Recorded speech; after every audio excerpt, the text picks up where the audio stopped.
Hello everyone, welcome to S UPPSC. ये 1 जून से test series and current affair course start हुआ है। इस नंबर पे व्हाट्सएप करके आप इसको ज्वाइन कर सकते हैं।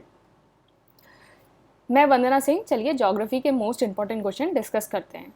Question number 1, which of the following pair of states and their important crops are correctly match. तो यहाँ कुछ स्टेट्स दे रखे हैं और उनके सामने उनके इंपॉर्टेंट क्रॉप्स दे रखे हैं। आपको बताना है कि कौन सा पेयर करेक्टली मैच है। इसका आंसर है answer D, 2, 3 and 4।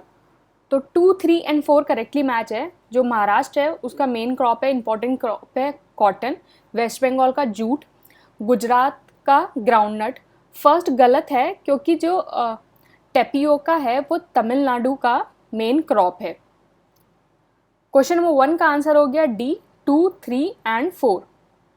Question number 2, on account of which one of the following reason we can say that Asia and Australia at one time were joined together। तो किस reason पे हम ये बता सकते हैं कि जो एशिया और ऑस्ट्रेलिया है वो एक साथ जुड़े हुए थे। इसका आंसर है answer A, fossils of marsupials are found in Asia।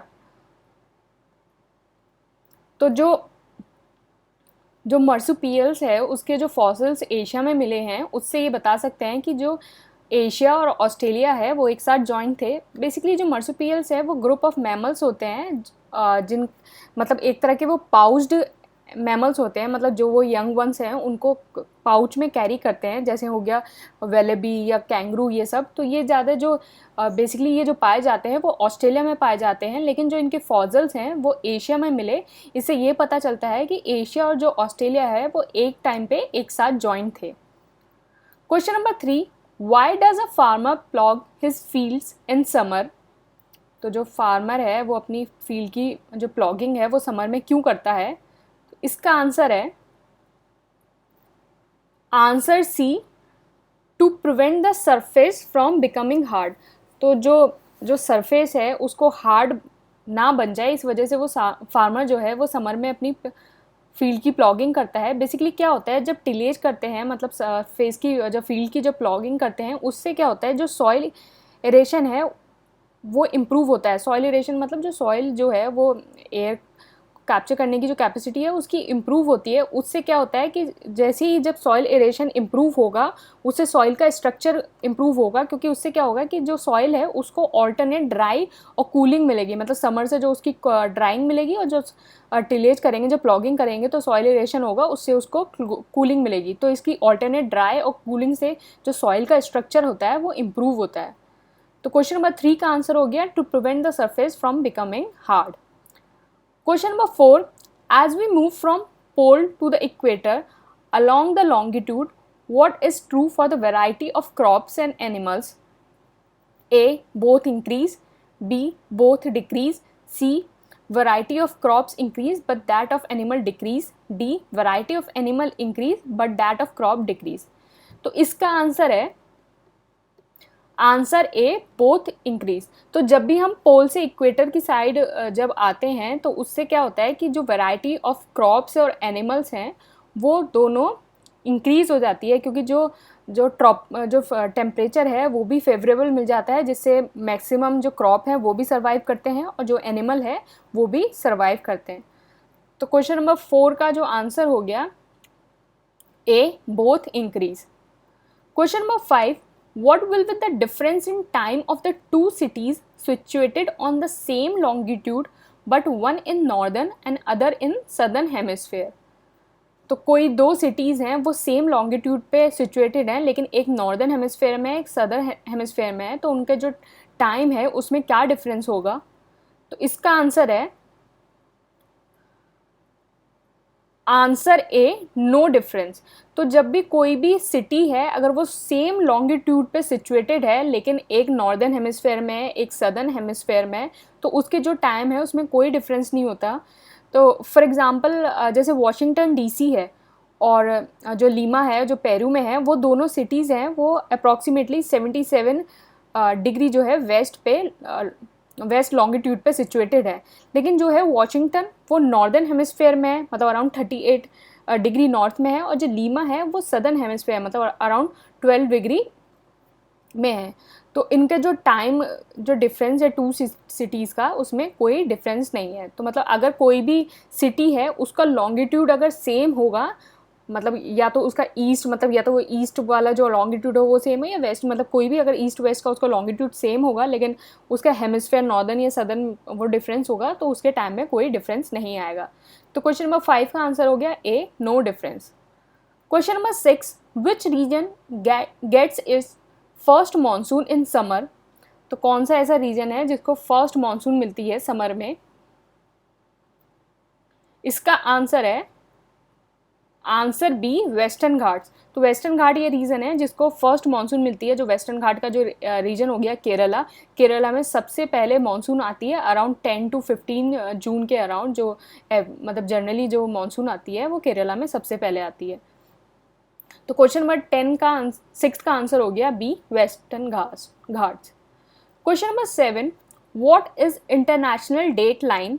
तो इंटरनेशनल डेट लाइन क्या है? इसका आंसर है answer B, it is 180 degree meridian from Greenwich.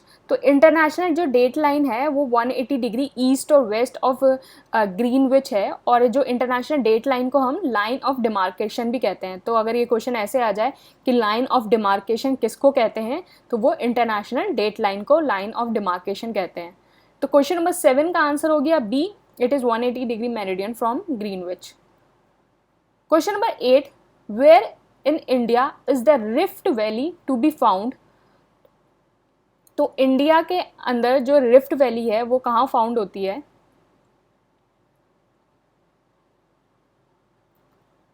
इसका आंसर है आंसर डी, नर्मदा वैली।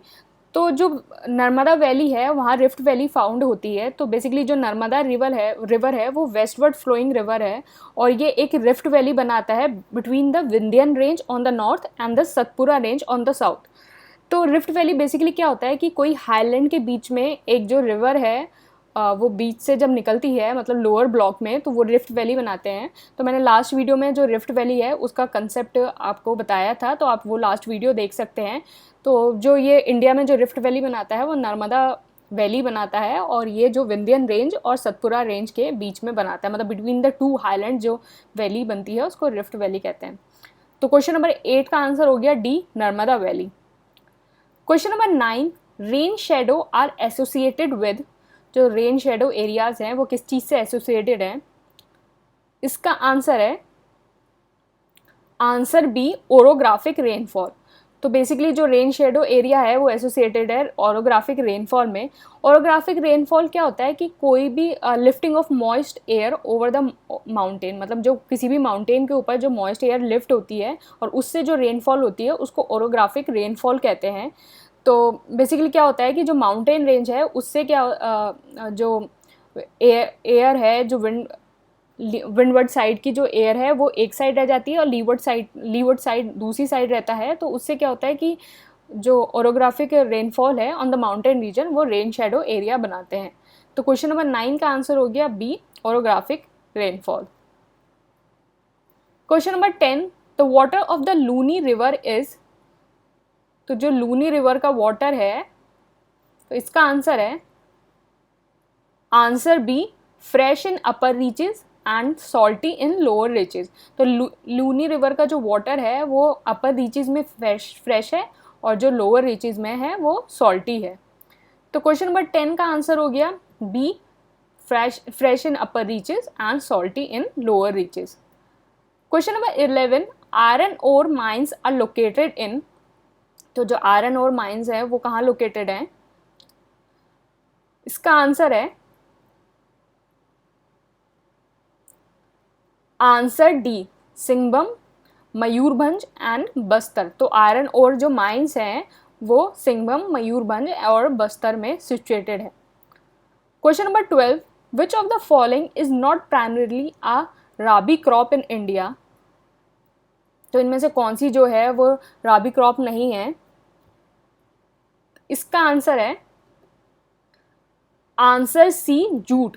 तो जूट जो है वो राबी क्रॉप नहीं है, बेसिकली जूट जो है वो खरीफ क्रॉप है, और जो खरीफ क्रॉप है वो रेनी सीजन के टाइम में हार्वेस्ट होता है। बाकी जितनी क्रॉप्स हैं ये राबी क्रॉप है। वीट भी राबी क्रॉप होता है, ग्राम और लिनसीड जो है वो राबी क्रॉप होती है। तो क्वेश्चन नंबर 12 का आंसर हो गया सी जूट। ये राबी क्रॉप नहीं है, ये खरीफ क्रॉप है। Question number 13, the most important commercial forest of India are. तो इंडिया का जो सबसे ज़्यादा इंपॉर्टेंट कमर्शियल फॉरेस्ट है वो कौन सा है? इसका आंसर है answer C tropical deciduous forest. तो ट्रॉपिकल डेसिडियस फॉरेस्ट जो है वो इंडिया का इंपॉर्टेंट कमर्शियल फॉरेस्ट है। बेसिकली जो ट्रॉपिकल डेसिडियस फॉरेस्ट है उसके अंदर जो ट्रीज आते हैं वो टीक, शाल, शीशम, महुआ, आंवला, कुसुम, सैंडलवुड। तो ये जितने भी जो फॉरेस्ट हैं बेसिकली इनकी जो कमर्शियल इंपॉर्टेंस है वो बहुत ज़्यादा है। तो ट्रॉपिकल डेसिडियस जो फॉरेस्ट है वो कमर्शियल इंपॉर्टेंट कमर्शियल फॉरेस्ट है इंडिया का। तो कभी कभी क्वेश्चन ऐसे भी आ सकता है कि इनमें से कौन सा जो ट्रीज़ हैं वो ट्रॉपिकल डेसिडियस में आते हैं। तो जैसे टीक हो गया, साल हो गया, शीशम हो गया, महुआ, अमला, कुसुम और सैंडलवुड, ये सारे जो ट्रीज़ हैं वो ट्रॉपिकल डेसिडियस फॉरेस्ट में आते हैं। तो क्वेश्चन नंबर 13 का आंसर हो गया C tropical deciduous. Question number 14, in which of the following area of India there an overlapping plantation of tea and coffee. तो कौन सा ऐसा एरिया है इंडिया का जहाँ टी और कॉफ़ी दोनों उगाई जाती हैं? तो इसका आंसर है आंसर सी साउथ वेस्ट। तो साउथ वेस्ट जो इंडिया का रीजन है वहाँ टी और कॉफ़ी दोनों उगाई जाती हैं। बेसिकली जो कर्नाटका और केरला वाला रीजन हो गया ये साउथ वेस्ट रीजन, यहाँ टी भी ग्रो होती है और कॉफ़ी भी ग्रोन होती है। तो ये ओवरलैपिंग प्लांटेशन है टी एंड कॉफ़ी का। तो क्वेश्चन नंबर 14 का आंसर हो गया C south west. Question number 15, in ancient times the name Ratnakar denote. तो रत्नाकर नाम जो एंशियंट टाइम में था वो किसका था? इसका आंसर है आंसर ए अरेबियन सी। तो अरेबियन सी को जो एंशियंट टाइम है उसमें रत्नाकर कहते थे। तो क्वेश्चन 15 का आंसर हो गया A Arabian Sea. Question number 16, the home of the fur bearing animal is. तो वो कौन मतलब वो जानवर हैं जो मतलब फर वाले जानवर जो होते हैं वो कहाँ पाए जाते हैं? इसका आंसर है आंसर ए कॉनिफॉरस फॉरेस्ट। तो जो फर वाले जानवर होते हैं वो कॉनिफॉरस फॉरेस्ट में पाए जाते हैं। बेसिकली जो थिक कॉनिफॉरस फॉरेस्ट होता है वो माउंटेन रीजन में होता है, और ये जो बेसिकली फर वेयरिंग एनिमल हो गया जैसे स्क्वेरल हो गया, बियर हो गया, फॉक्स हो गया, ये सारे कॉनिफॉरस फॉरेस्ट में पाए जाते हैं। तो क्वेश्चन नंबर 16 का आंसर हो गया A coniferous forest. Question number 17, the 3 European cities viz Belgrade, Budapest and Vienna are located on the bank of which river. तो ये जो 3 यूरोपियन सिटीज़ दी गई हैं, बेलग्रेड हो गया, बुडापेस्ट हो गया, वियना हो गया, तो ये कौन सी रिवर पे सिचुएटेड हैं? तो इसका आंसर है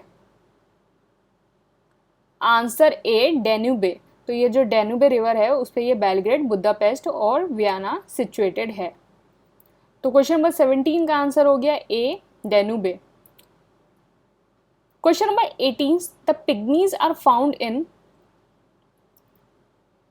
तो पिग्मीज कहाँ मिलते हैं? इसका आंसर है answer A Congo Basin Africa. तो जो पिग्मी है बेसिकली ट्राइबल ग्रुप जो इनहेबिटेंट ग्रुप है ये कॉन्गो बेसिन अफ्रीका में मिलता है। Question number 19, Foehn is a local wind of. तो जो फोन है वो एक कहाँ की लोकल विंड है? इसका आंसर है आंसर बी स्विट्जरलैंड। तो बेसिकली जो फोन है वो एक ड्राई वार्म विंड है जो स्विट्जरलैंड रीजन में पाई जाती है, और बेसिकली जितना भी सेंट्रल यूरोप है जो अपना वार्मर क्लाइमेट जो इन्जॉय करता है वो फोन की वजह से ही करता है। मतलब एक ड्राई वार्म विंड है ये। तो क्वेश्चन कभी कभी ऐसा भी आ सकता है कि choose which one of these is the dry form wind. अगर उसमें आपको फॉर्न अगर ऑप्शन में गिवन है तो आप उस पर टिक लगा देंगे क्योंकि फॉर्म एक तरह की वार्म विंड है जिसकी वजह से जो सेंट्रल यूरोप है उसका टेम्परेचर वार्मर रहता है। तो क्वेश्चन नंबर 19 का आंसर हो गया B, Switzerland. Question number 20, you find some local people living in long cabins in, तो जो लॉन्ग कैबिन्स में लोग रहते हैं वो कहाँ फाइंड होते हैं? तो इसका आंसर है आंसर बी, टयागा रीजन। तो टयागा रीजन हम जो टयागा जो फॉरेस्ट हैं वो बेसिकली कॉनिफरस और बॉर्डर फॉरेस्ट भी कहते हैं, और ये बेसिकली जो एक्सटेंड करता है वो नॉर्थ अमेरिका, यूरोप और एशिया और कुछ सदर्न बॉर्डर है आर्कटिक टुंड्रा का, वहाँ तक ये एक्सटेंड करता है। और बेसिकली यहाँ जो आपको फाइंड होगा कि जो लोग हैं वो लॉग कैबिन्स में रहते हैं। तो क्वेश्चन नंबर 20 का आंसर हो गया बी, टयागा रीजन। ये हम टेलीग्राम पे डेली क्विज कंडक्ट कराते हैं, तो आप टेलीग्राम ज्वाइन कर सकते हैं और इस डेली क्विज में पार्ट ले सकते हैं। Thank you and all the best.